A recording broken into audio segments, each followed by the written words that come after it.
በስመ አብ ወወልድ ወመንፈስ ቅዱስ አሐዱ አምላክ አሜን።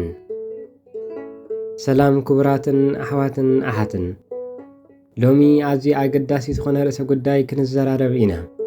ብዙሕ ግዜ ኣብ ህይወትና ፈተናታት ክበዝሑና ከለው ሰባት ክጸልኡናን መንገድታት ክዕፀውናን ከለው ኣምላኽ ኣበይ ኣሎ ኢልና ንሓትት ንኸውን።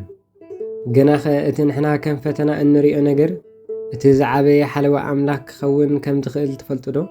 ኣብዛ ቪድዮ እዚኣ ኣምላኽ ንሓንቲ ጓል ኣንስተይቲ ካብ ክፉኣት ሰባትን ካብ ሓደገኛታት ኩነታትን ብኸመይ ከም ዝሕልዋ ዘርእዩ 8 መንፈሳዊ ምልክታት ክንርኢ ኢና።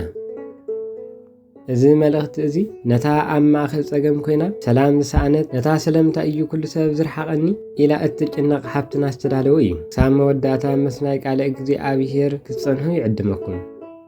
እቲ ቀዳማይ ምልክት መስእን ንርኢ ኣብ ዙርያኺ ዘለዉ ሰባት ክውሕዱ ከለው እዩ። ኣብ ዙርያኺ ዝነበሩ ሰባት በብሓደ ክርሕቑኺ ወይ ከቋርፁኺ ክጅምሩ ከለው እዩ። እዚ ንበይንኻ ምትራፍ ኣይኮነን፣ እዚ መንፈሳዊ ምፅራይ እዩ። ኣምላኽ ከም ሓደ ጽቡቕ ጌሩ ዝከናኸን ሓረስታይ እዩ።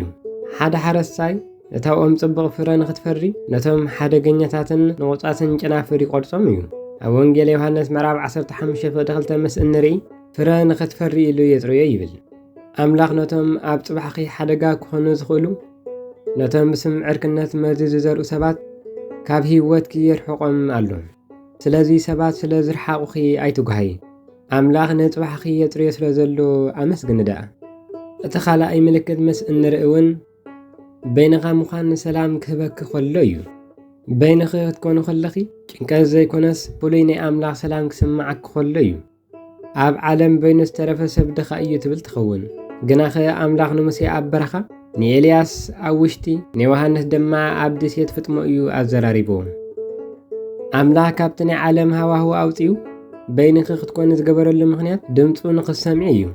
ዕብራውያን ምዕራፍ 13:5 ኣይከሓድገካን እየ ይብል። እዚ ምልክት እዚ ኣምላኽ ካብቲ መርዛም ናይ ሰባት ዕላል ኣውፂኡ ብኽንፉ ይስሕበኪ ከም ዘሎ ዘርኢ እዩ። እቲ ሳልሳይ ምልክት መስእን ንርኢ እውን ብዘይ ምኽንያት ጸላእቲ ክበዝሑኺ ከለው እዩ።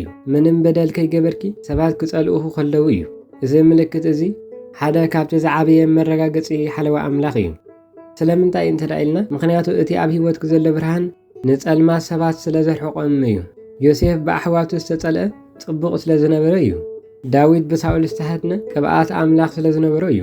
ኣምላኽ ጸላእቲ ክትንስኡኺ ከለው ንዓኺ ንምውዳቕ ዘይኮነስ ንሱ ክቃለሰልኪ ምዃኑ ዘርኢ እዩ። መዝሙረ ዳዊት ምዕራፍ 23:5 ኣብ ቅድሚ ጸላእተይ መኣዲ ኣዳልወለይ ከም ዝበሎ ኣምላኽ ኣብ መንጎ ጸላእትኺ ኮይኑ ክሕልወኪ እዩ። እቲ ራብዓይ መስእን ንርኢ እውን ማዕጾታት ክዕፀዉ ከለው እዩ። ብብርቱዕ ዝደለኽዮ ስራሕ ርክብ ወይ ዕድል ክዕፀወኪ ከሎ እዩ። ብዙሕ ግዜ ብዙሕ ዕድላት ክዕፀወና ከሎ ንበኪ ኢና። ኣምላኽ ስለምንታይ ጸሎተይ ዘይሰማዕኻ ንብል። ግናኸ ኣምላኽ ናይ ኣይከውኒ መልሲ ክህበኪ ከሎ ካብ ሓደጋ የድሕነኪ ከም ዘሎ ኣይትረስዒ። ራእይ ዮሃንስ ምዕራፍ 3:7 ዝኸፍት እሞ ዘይዓጹ ዝዓጹ እሞ ዘይከፍት የልቦን ይብል። ኣምላኽ ሓደ ማዕጾ ወይ ነቲ ማዕጾ እንተዓጺዎ ኣብ ውሽጢ እቲ ክፍሊ መርዚ ስለ ጸንሐኪ እዩ። እቲ ዝተዓጽዎ ማዕጾ መቕጻዕቲ ዘይኮነስ ምድሓን እዩ። ኣምላኽ ንዓኺ ዘይበቅዕ ነገር ክወስዶ ከሎ ዝበለጸ ነገር ከም ዘዳልወልኪ እመኒ። ሰባት ክጎድኡ ኢሎም ዝኣለሞ ውዲት ክፈሽል ከሎ እዩ።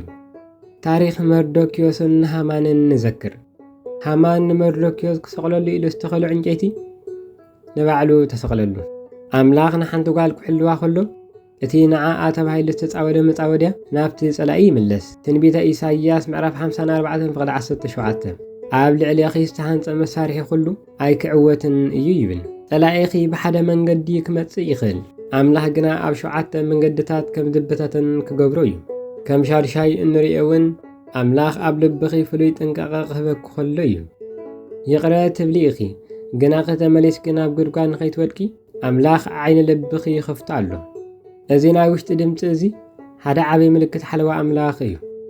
ከም ሻውዓይ እንሪኦ እውን ኣብ ማእኸል ማዕበል ፍሉይ ሰላም ምህላው እዩ።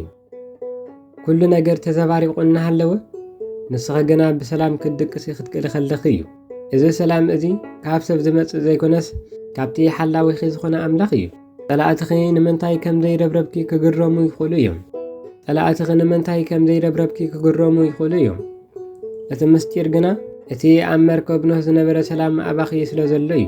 መዝሙረ ዳዊት ምዕራፍ 4:8 ብሰላም ክድቅስን ክዓርፍን እየ ኦ እግዚኣብሔር ንስኻ ብህድኣት ተንብረኒ ኢኻ ይብል። እዚ ሰላም እዚ ኣምላኽ ኣብ ውሽጢ ዕርድኺ ከም ዘሎ ዘርኢ ምልክት እዩ። ከም ሻምናይ እንሪኦ እውን መላእኽቲ ኣብ ዙርያኺ እዩ። ኣምላኽ ንመላእኽቱ ንዓኺ ክሕልውኺ ከም ዝለኣኾም ዘርእዩ ኣጋጣሚታት እዮም። ካብ ሓደጋ ክትተርፊ ከለኺ ወይ ሓደ ሰብ ካብቲ ግቡእ ግዜ መፂኡ ክረዳእክ ከሎ እዚ ናይ ኣጋጣሚ ነገር ኣይኮነን። መዝሙረ ዳዊት ምዕራፍ 91:11 ኣብ ኩሉ መንገድኺ ክሕልውኺ መላእኽቱ ክእዝዘልኪ እዩ ይብል። ኣብ ከባቢኹ ዘለዉ ሓለውቲ ካብቶም ጸላእቲ ይበዝሑ። ኤልሳዕ ነቲ ኣገልጋሊኡ ዓይኑ ክኽፈት ምስ ጸለየሉ እቲ ኸረም ብናይ ሓዊ ሰረገላታት ተመሊኡ ረኣዩ። ንስኺ ድማ ከምኡ ብመላእኽቲ ተኸቢብካ ኣለኺ። እምበኣር ሓፍተይ እዞም ምልክታት እዚኣቶም ኣብ ህይወትኪ እንተሪኢኺ ኣምላኽ ንዓኺ ካብ ክፉእ ይሕልወኪ ከም ዘለዎ ኣይትጠራጠሪ። ንስኺ ክብርቲ ጓል ኣምላኽ ኢኺ፣ በይንኺ ኣይኮንክን። ነዚ ቪድዮ እዚ እንትፈቲኽምዎ ላይክ ብምግባርን ናብ ካልኦት ኣሓት ንኽበፅሕ ሼር ብምግባርን መንፈሳዊ ግዴታና ንወፃእ። ነዚ ክንገብር ልዑል እግዚኣብሔር ኣምላኽ ጥበብን ምስትውዓልን ይዓድለና። ወስብሃት ለእግዚኣብሔር።